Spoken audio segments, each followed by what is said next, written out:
सर्वांना सप्रेम जय भीम. 15 ऑगस्ट 2025 या दिवशी आपण सगळेजण सुराज्याची शपथ घेणार आहोत. भारतीय संविधान लागू झाल्याच्या 75व्या वर्षामध्ये ही स्वराज्याची शपथ घेतली जात असल्यामुळं ती अत्यंत महत्त्वाची शपथ येणाऱ्या काळात ठरण्याची शक्यता आहे. मागील 20-25 वर्षामध्ये किंवा तत्पूर्वी सुद्धा मी जेव्हा आपल्या सर्वांच्या संदर्भामध्ये विचार करायचो तेव्हा मला असं वाटायचं की आता आपल्या भारताला स्वातंत्र्य प्राप्त झालेलं आहे, भारतामध्ये संविधान आलेलं आहे, लोकशाही आलेली आहे आणि त्यामुळं इथून पुढचं आपल्या सगळ्यांचं आयुष्य अतिशय चांगल्या पद्धतीनं जाईल, चांगल्या प्रकारे जाईल, सर्वांच्या सर्व समस्या चांगल्या प्रकारे सोडवल्या जातील, सर्वांना समान संधी, समान न्याय, समान सुख समृद्धी सहजासहजी प्राप्त होईल असं मला वाटायचं. परंतु मागच्या 25 वर्षामध्ये माझ्या आजूबाजूला मी जे काही पाहिलं किंवा मी स्वतः जे काही अनुभवलं ते अनुभवल्यानंतर, ते पाहिल्यानंतर माझ्या असं लक्षात आलं की जरी आपल्याला स्वातंत्र्य मिळालं असलं, जरी या देशामध्ये लोकशाही संविधान आलेलं असलं तरीसुद्धा आपल्या सर्वांना सहजासहजी न्याय, स्वातंत्र्य, समता, बंधुता, समान संधी, समान सुख समृद्धी या गोष्टी सहजासहजी अनुभवता येणार नाहीत. आजूबाजूच्या परिस्थितीकडे पाहिलं तर या गोष्टी आपल्या लक्षात येतात आणि त्यामुळं जोपर्यंत आपल्याला मिळालेल्या स्वातंत्र्याचं किंवा स्वराज्याचं सुराज्यामध्ये रूपांतर आपण करत नाही तोपर्यंत आपल्या सर्वांच्या आणि येणाऱ्या पुढील पिढ्यांच्या वाट्याला सुखसमृद्धी, समान संधी, समान न्याय या सगळ्या गोष्टी ज्या आहेत त्या येणार नाहीत. आणि त्यामुळं 15 ऑगस्ट 2025 या दिवशी पहिल्यांदाच आपण सुराज्याची शपथ घेणार आहोत आणि त्यानंतर वेळोवेळी या शपथेचा पुनरुच्चार करणार आहोत. आम्ही भारताचे लोक, भारताचे हे जे संविधान आहे, संविधानातली जी विचारधारा आहे ही चांगल्या प्रकारे समजून घेऊ, आत्मसात करू आणि ती रुजवण्याचा देशामध्ये प्रयत्न करू. आम्ही कोणत्याही भेदभावांना बळी पडणार नाही, कोणत्याही बेकायदेशीर किंवा गुन्हेगारी स्वरूपाच्या कृत्यामध्ये सामील होणार नाही, अशा पद्धतीची शपथ आहे, भ्रष्टाचार करणार नाही आणि आमचे दैनंदिन कर्तव्य चांगल्या प्रकारे पार पाडून आम्ही या देशाला पुढे नेण्याचा प्रयत्न करू आणि आमच्या स्वतःच्या समस्या ही स्वतः सोडवण्याचा प्रयत्न करू.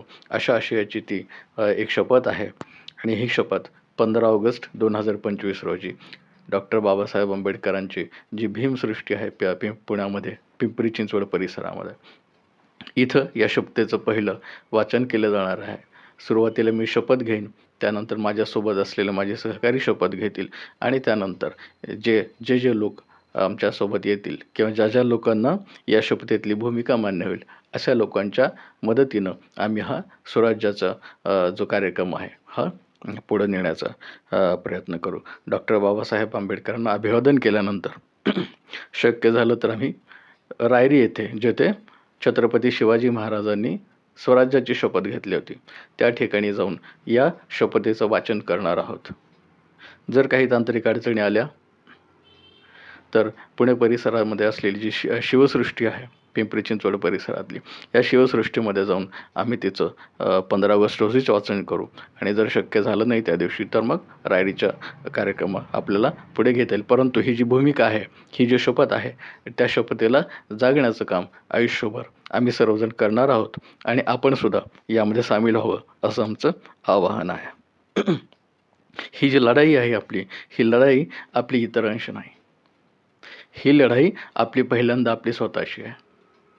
या देशातल्या तमाम उपेक्षितांनी, वंचितांनी, शोषितांनी या लढाईचा भाग बनला पाहिजे. दुसऱ्या टप्प्यामध्ये या देशातले जे उर्वरित बहुजन आहेत ते बहुजन या लढाईमध्ये सामील होतील आणि तिसऱ्या टप्प्यामध्ये संपूर्ण देशभरातले लोक या लढाईमध्ये सामील होतील अशी आमची अपेक्षा आहे.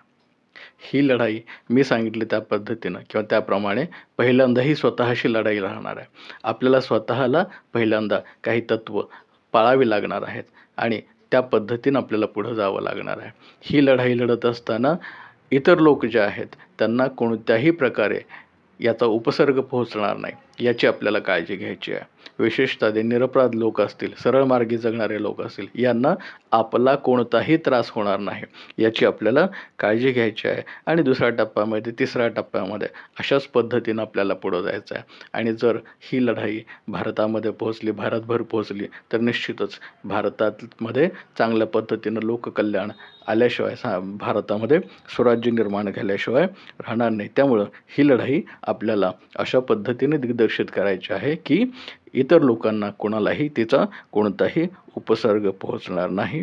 आणि जगभरातल्या सरळ मार्गी न्याय, स्वातंत्र्य, समता आणि बंधुत्ववादी लोकांना यापासून प्रेरणा मिळेल अशा पद्धतीने ही लढाई आपल्याला पुढे लढवायची आहे. जर ही लढाई यशस्वी झाली तर इतिहासामध्ये ही एक असाधारण अशा पद्धतीचा प्रसंग म्हणून हा 15 ऑगस्टचा प्रसंग कोरला जाईल. ही लढाई ऐतिहासिक ठरेल आणि त्यामुळे या लढाईचे साक्षीदार किंवा साथीदार आपण व्हावं असं आवाहन मी आपल्याला करत आहे. स्वराज्यासाठी फक्त आम्हीच प्रयत्न करत आहोत अशातला भाग नाही. इतर लोकसुद्धा आपापल्या परीनं स्वराज्यासाठी झटत आहेत, झगडत आहेत. परंतु हे सगळे प्रयत्न सुटे वेळी अवेळी होत असलेले किंवा काही वेळा ते भरकटतसुद्धा असल्यामुळं आपल्याला ज्या प्रमाणामध्ये यश मिळायचं किंवा मिळायला हवं ते मिळालेलं नाही. आणि त्यामुळं स्वराज्याच्या शपथेच्या माध्यमातून हे सगळ्या प्रयत्नामध्ये कुठेतरी एकसूत्रता यावी आणि सर्वांच्या एकत्रित प्रयत्नांच्या माध्यमातून या देशामध्ये स्वराज्य निर्माण व्हावं, या देशातलं सर्व प्रकारचं शोषण नष्ट व्हावं आणि जगभरासाठी भारतीय समाज, भारतीय देश हा एक आदर्श समाज, एक आदर्श देश म्हणून पुढे यावा आणि सर्वांच्या समस्या जितक्या होतील तितक्या सुटाव्यात आणि सुखसमृद्धी प्रत्येकाला जितकी शक्य असेल तितकी चांगल्या पद्धतीने मिळावे, सर्वांच्या जीवनावश्यक गरजा सहजासहजी भागवल्या जाव्यात यासाठी आपल्याला ही स्वराज्याची शपथ घ्यायची आहे. या शपथेमध्ये आपण सर्वांनी सामील व्हावं, याच्यातली भूमिका आपण सर्वांनी समजून घ्यावी आणि आमच्यासोबत यावं